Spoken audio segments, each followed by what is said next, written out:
जय हिंद दोस्तों, स्वागत है आपका अपने YouTube channel the education era पर। क्या आपको भी लगता है कि इंग्लिश एक बहुत ही मुश्किल सब्जेक्ट है? अगर आपको ऐसा लगता है तो मैं आपको बता दूं कि ऐसा बिल्कुल भी नहीं है। इंग्लिश एक बहुत ही आसान सब्जेक्ट है, लेकिन आपको उसकी बेसिक नॉलेज आनी चाहिए। अगर आपको उसकी बेसिक नॉलेज के बारे में पता है तो इंग्लिश बहुत ही आसान सब्जेक्ट है। आप उसे अच्छे से समझ सकते हो, पढ़ सकते हो, लिख सकते हो, बोल सकते हो। तो आइए मैं आपको इसका बेसिक नॉलेज दूंगा और आपको इंग्लिश में बेसिक से एडवांस की ओर लेके चलूँगा। तो चलिए दोस्तों, जैसा कि मैंने आपको बताया कि मैं सिखाऊंगा आपको इंग्लिश बेसिक से लेके एडवांस तक, मतलब जिसमें सिर्फ आपको सिर्फ और सिर्फ हिंदी बोलनी आनी चाहिए। जी हाँ, बिल्कुल, सिर्फ हिंदी बोलनी आनी चाहिए। फिर मैं सिखाता हूँ आपको इंग्लिश। अगर आपको हिंदी भी नहीं बोलने आती है तो मुझे कमेंट बॉक्स में बताइए, मैं उसके बारे में भी कुछ वीडियो रखूँगा। लेकिन आपको अगर हिंदी बोलने आती है, आपको हिंदी पढ़ने आती है, तो फिर आप इंग्लिश आपके लिए बहुत आसान है। तो देखिए कैसे आसान है। तो हम इंग्लिश एक लिटरेचर है, इसको एक लैंग्वेज के रूप में मानते हैं।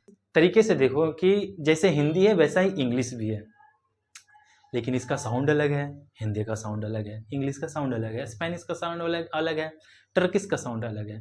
तो जितने लैंग्वेज हैं पूरे दुनिया में उसका अलग अलग साउंड है। जैसे आप इंडिया में ही हो तो किसी और लैंग्वेज का साउंड अलग है, किसी और लैंग्वेज का साउंड अलग है, कन्नड़ का साउंड अलग है, तेलुगु का साउंड अलग है, भोजपुरी का साउंड अलग है। तो इस हिसाब से हम समझते हैं। तो अब हम जानेंगे कि कोई भी लैंग्वेज का सबसे बेसिक चीज क्या होता है। हम ये बताना चाह रहे हैं आपको, सबसे छोटा यूनिट। तो कोई भी लैंग्वेज का सबसे छोटा यूनिट उसका वर्ण होता है। वर्ण बोले तो अक्षर। अक्षर जैसे यहाँ पे इंग्लिश की सबसे छोटी यूनिट होती है letters, A B C D E. क्या होती है सबसे छोटी यूनिट? लेटर्स। ये टोटल कितने होते हैं? ये टोटल 26 होते हैं, और इन्हीं 26 लेटर्स को क्या बोलते हैं? अल्फाबेट। इन्हीं 26 लेटर्स को बोलते हैं अल्फाबेट। हमने यहाँ तक जान लिया। अब जानने की कोशिश करते कि चलो भाई, हम तो जान गए कि इंग्लिश में सबसे छोटी यूनिट होती है जो अल्फाबेट, लेटर्स ये सब होती है। तो सर आप बता रहे हो कि आप पढ़ना मुझे सिखाओगे, आप बोलना मुझे सिखाओगे, सिर्फ मुझे हिंदी आनी चाहिए। तो जी हाँ बिल्कुल, आप बने रहिए मेरे साथ, मैं आपको बताता हूँ कैसे। तो आप अभी जाने क्या कि इंग्लिश लैंग्वेज की सबसे छोटी यूनिट होती है लेटर्स, ठीक है, जिसको हम एक सेट होता है उसको बोलते हैं अल्फाबेट। क्लियर? अब इसमें जैसा हिंदी में हमने पढ़ा होगा कि स्वर होता है, व्यंजन होता है, तो उसी तरह इसमें भी स्वर और व्यंजन होता है। हिंदी में हमने जाना कि स्वर उस वर्ण को कहते हैं जो बिना किसी सहायता से बोली जाती हो, डायरेक्ट कंठ से जिसका आवाज निकलता हो। तो उस प्रकार इसमें भी उसको वोवेल बोलते हैं। उसको क्या बोलते हैं? वोवेल।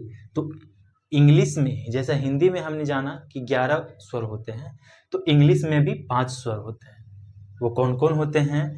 तो अब आप खुद बता सकते हो। आपको नहीं मालूम है कि स्वर कौन कौन होते हैं, तो आप ABCD पढ़ो तो आपको पता चलेगा कि जो डायरेक्ट बोला जाता हो। तो डायरेक्ट क्या बोले? अगर हम ए बोलते हैं तो हाँ यार ये तो सही है, ये तो स्वर है। बी, नहीं ये तो डायरेक्ट नहीं बोला पाया मैंने। सी, नहीं ये भी डायरेक्ट नहीं। डी, ये भी टच हो जा रहा है। तो इसी तरह ए है, ई है, आई है, ओ है और यू है।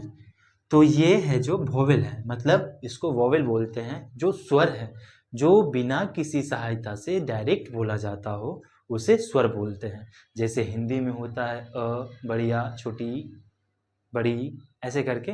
तो इसमें है ए, ई, आई, ओ, यू। अब हमने स्वर जान लिया दोस्तों, तो अब हम जानेंगे कि व्यंजन क्या होता है। जैसे हिंदी में बताया ना मैंने आपको कि स्वर होता है, व्यंजन होता है, तो इसमें भी तो व्यंजन होते होंगे। तो व्यंजन उस वर्ण को कहते हैं जो स्वर की सहायता से बोला जाता हो।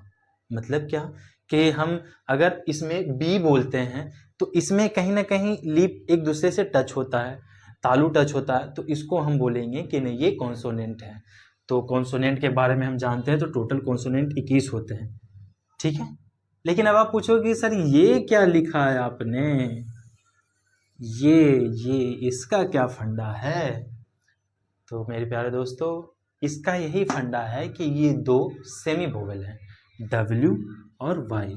सेमी वोवेल बोलने का मतलब है कि ना ज़्यादा वोवेल ना ज़्यादा कॉन्सोनेंट, मतलब ना नैया इधर की ना नैया उधर की, बीच में। तो इसके बारे में हम लोग हायर स्टडी में पढ़ेंगे, जहाँ पे मैं आपको एडवांस की ओर लेके चलूँगा। तो फिलहाल आप इतना जानिए कि ये टोटल्स क्या है, लेटर है। लेटर्स को क्या बोलते हैं, अल्फ़ाबेट। जब वो लेटर एक साथ हो जाता है तो उसको क्या बोलते हैं, अल्फ़ाबेट। इसके अंदर क्या है, वोवेल है, कॉन्सोनेंट है और सेमी वोवेल है। ठीक है, मैंने अभी आपको अल्फ़ाबेट के बारे में बताया, लेटर्स के बारे में बताया, वोवेल्स के बारे में बताया, कॉन्सोनेंट के बारे में बताया और सेमी वोवेल के बारे में बताया।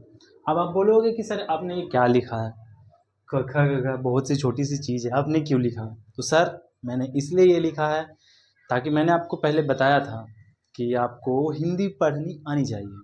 हिंदी पढ़ने आ गया तो समझिए बहुत आसान है फिर आपके लिए। तो हमको इंग्लिश सीखना है, तो इंग्लिश सीखना कब है, जब मेरा मातृभाषा है हिंदी, हमको हिंदी अच्छे से आता है, तो हिंदी को सबसे पहले इंग्लिश करना सीखेंगे, तभी तो पढ़ना सीख पाएंगे। पहले पढ़ना सीखेंगे तो बोलना सीखेंगे, है कि नहीं? तो सबसे पहले आप सीखेंगे क ख ग, जैसे कि आपने सीखा था हिंदी में भी कि क ख ग घ, ये सब सीखा था ना पढ़ाई करने से पहले, हिंदी की बुक पढ़ने से पहले। तो यहाँ भी आपको वही सब चीज़ सीखना पड़ेगा। तो सबसे पहले देखते हैं कि क ख के बारे में। तो आपने हिंदी में पढ़ा होगा क ख ग घ, तो ऐसा पढ़ा था आपने। तो आप यहाँ भी वही चीज़ पढ़ेंगे, के से का, के से खा, जी से गा, जी एस से गा, एन जी से अंगा, सी एच से चा, सी डबल एस से छा। मतलब क्या, सी डबल एस से छा क्या मतलब, अगर कोई लिखा रहेगा कि छा, इसको इंग्लिश करना है तो इसको बोलेंगे C double H. Direct mind में आएगा कि छा जहाँ पे बोला मतलब सी डबल एच बोला। ठीक है, टी से टा, टी एस से ठा, डी से डा, डी एस से ढा, इनसे ना। तो ऐसे करके क से लेके ज्ञ तक आपको याद करना पड़ेगा। तो जल्दी से इसका स्क्रीनशॉट ले लीजिए और इसको याद करने की कोशिश कीजिए। इसके बाद मैं आपको आगे ई 12 खड़ी के बारे में बताऊंगा।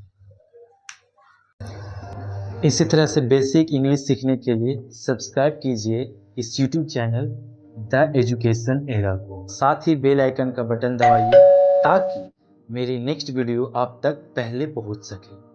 अगर आपको मेरा इंग्लिश सिखाने का अंदाज पसंद आया तो लाइक कीजिए इस वीडियो को और शेयर कीजिए अपने दोस्तों को, ताकि उनके लिए ये चैनल हेल्पफुल हो सके। नेक्स्ट वीडियो के लिए बने रहिए द एजुकेशन एरा के साथ और मिलते हैं फिर से नेक्स्ट वीडियो में। तब तक के लिए जय हिंद, जय भारत।